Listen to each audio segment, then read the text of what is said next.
appelé, je l'espère, à faire date. Bonjour à toutes et à tous. Avec M. Daniel Constantini, nous venons de tenir une réunion pour la mise en place d'une commission de grande salle pour les sports de salle, c'est-à-dire basketball, handball, volleyball, etc. C'est-à-dire tous ces sports collectifs qui n'ont pas forcément de lieu suffisant de jeu pour les compétitions et les grandes compétitions. Et M. Daniel Constantini a accepté très gentiment d'en être le président de cette commission grande salle. On l'a appelé commission grande salle parce que c'est le pendant de la commission grand stade qui avait été présidée par Philippe Séguin pour le football et qui a donné lieu, dans le cadre de la préparation de notre candidature à l'Euro 2016, à tous les préparatifs auxquels vous assistez en ce moment. Donc nous avons la même ambition pour les autres sports collectifs de salle. Notre réunion a donc été l'occasion d'un premier état des lieux sur la situation des grandes salles françaises. Cet état des lieux n'a jamais été réalisé. Le premier constat, c'est qu'en matière de salles, la France ne tient pas son rang. Cela vaut pour les grandes salles de 5000 places ou moins, qui est considérée comme la jauge minimale pour l'organisation des grandes compétitions internationales. 75% de nos clubs professionnels évoluent dans une salle de moins de 3000 places. Cela vaut a fortiori pour les grandes salles, les très grandes salles. La France ne compte qu'une seule salle de plus de 10 000 places, c'est Bercy.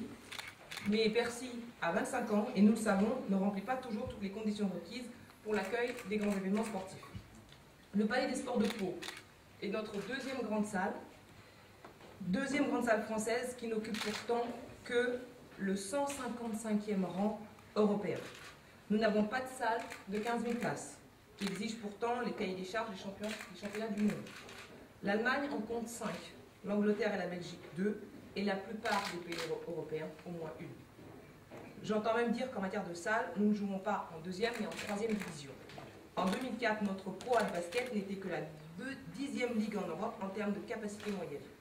Ce n'est pas digne, vraiment pas digne des ambitions que nous devons avoir pour nos clubs, pour notre public, pour le sport français. Tous les présidents de fédération et les présidents de ligues professionnelles que j'ai rencontrés et qui participent à la commission, se poursuit en ce moment, me l'ont dit. Aujourd'hui, leur volonté, que je soutiens et que j'encourage, est d'organiser de grandes compétitions internationales, comme les championnats d'Europe ou les championnats du monde. Cette ambition, pourtant, se trouve largement contrariée par la vétusté de notre parc de salles ou la taille insuffisante. Or, il n'est pas illégitime que nous soyons candidats pour organiser le mondial de handball en 2015, l'Euro de volley féminin en 2014, les championnats du monde de basketball en 2014 ou l'Euro de 2015. L'organisation de grands événements sportifs participe au rayonnement international de la France et ça passe donc par ces grandes salles qui créent de la valeur, qui créent les emplois, qui nourrissent le lien social, qui contribuent à l'aménagement du territoire et à son attractivité. Nous avons tous en mémoire la Coupe du Monde de football de 1998, la Coupe du Monde de rugby de 2007, Nicolas Karabatic, sacré champion du monde chez lui à Montpellier, cela aurait quand même fière allure, et Nicolas Batum couronné au Mans, qui n'en rêve pas. La mission donc, que j'ai confiée aux membres de la commission grande salle est double. Leurs préconisations sont attendues pour la fin février. Elles doivent permettre d'accroître à la fois la compétitivité de nos clubs et l'attractivité de la France en matière de grands événements. En effet, comme l'ont montré les rapports successifs d'Éric Besson et de Philippe Séguin, le retard accusé par la France dans le processus de modernisation des enceintes sportives constitue un handicap pour le développement et la compétitivité de nos clubs professionnels. Certes, des initiatives émergent dans des grandes salles à Montpellier, Bordeaux, Villeurbanne, Orléans, Dunkerque.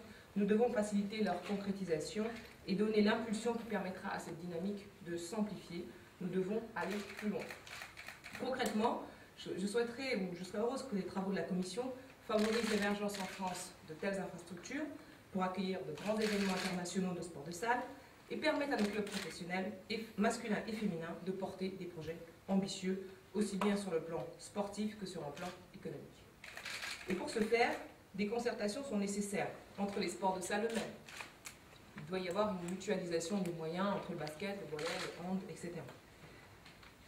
Il faut aussi de la concertation avec la culture et le spectacle. La polyvalence est une condition essentielle pour la rentabilité de ces salles. Il faut aussi de la concertation avec les collectivités territoriales. Les grandes enceintes sportives participent à l'aménagement du territoire, et ce sont souvent des équipements structurants. Enfin, il faut de la concertation avec les spectateurs, dont nous devons connaître, comprendre et répondre aux attentes pour que ces sports puissent passer à la télévision. Parce que je ne vous le cache pas, pour ceux qui sont journalistes télé, ce sont des sports qui sont un peu sous-estimés et qui sont donc peu diffusés à la télévision. Et nous espérons qu'avec les projets de grandes salles, que les caméras de télévision seront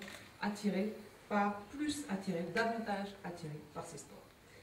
Donc la commission réunit toutes ses compétences et les travaux se sont ouverts dans un esprit de dialogue et d'échange qui augure parfaitement de la suite et montre à quel point ces réflexions sont attendues. Je fais toute confiance à son président Daniel Constantini pour les mener à bien. Je suis très fière qu'il ait accepté de présider cette commission parce que je sais qu'il a de l'énergie, une compétence exceptionnelle et reconnue et une vraie légitimité. Lui seul pouvait réunir tous les sports collectifs de salle autour de la table. Donc je lui laisse la parole pour exprimer à son tour son appréciation. Faire une présentation très courte puisque Mme Yad vous a tout dit sincèrement. Et je ne voudrais pas que ça fasse redondance, mais après je serai susceptible éventuellement de répondre à vos questions puisque une conférence de presse s'est fait un petit peu pour ça. Donc je dirais, quand on s'est rencontrés la première fois le 24 août, je m'attendais à tout et à rien. Et donc quand cette proposition m'a été faite, je me souviens avoir dit à Mme Yad, je ne me sens pas capable d'assumer cette mission, mais je l'accepte. De temps en temps, une petite formule, ça ne fait pas de mal. Et depuis, on essaie avec Bertrand Pirel, son conseiller, avec le directeur des sports ici présent, d'avancer d'avancer pour constituer cette commission. Alors, je ne sais pas si le service de presse pourra vous donner la composition exacte de la commission. Si tel est le cas, vous verrez que, on va dire, prosaïquement, toutes les familles sont représentées. Il y a tout le monde. Bon, il y a tout le monde. Alors, c'est vrai que ça fait une commission un peu pléthorique, ce qui m'inquiète toujours un peu, mais bon, c'est très bien que ensuite, dans ce genre de commission, se dégage un noyau dur de ceux qui vont faire avancer les dossiers. La remise du document est pour fin février, disons la première semaine de mars, donc le délai est très court, et on va essayer de bosser dans ce sens. Alors les mots-clés qu'il faut reprendre, c'est est-ce que l'installation de Paris-Bercy, qui avait permis par exemple au handball français en 2001 d'être champion du monde ici et à la satisfaction générale, est encore d'actualité dans les nouveaux cahiers des charges? On dirait la réponse est presque non, parce que du temps a passé, que maintenant la jauge c'est souvent plus de 15 000 pour organiser, donc ça c'est le premier point. Ensuite, une jauge internationale, c'est une salle de plus de 15 000 et une ou deux salles de 10 000. Bon, pour le moment, elle n'existe pas, donc la commission va contribuer à voir ce qui se passe.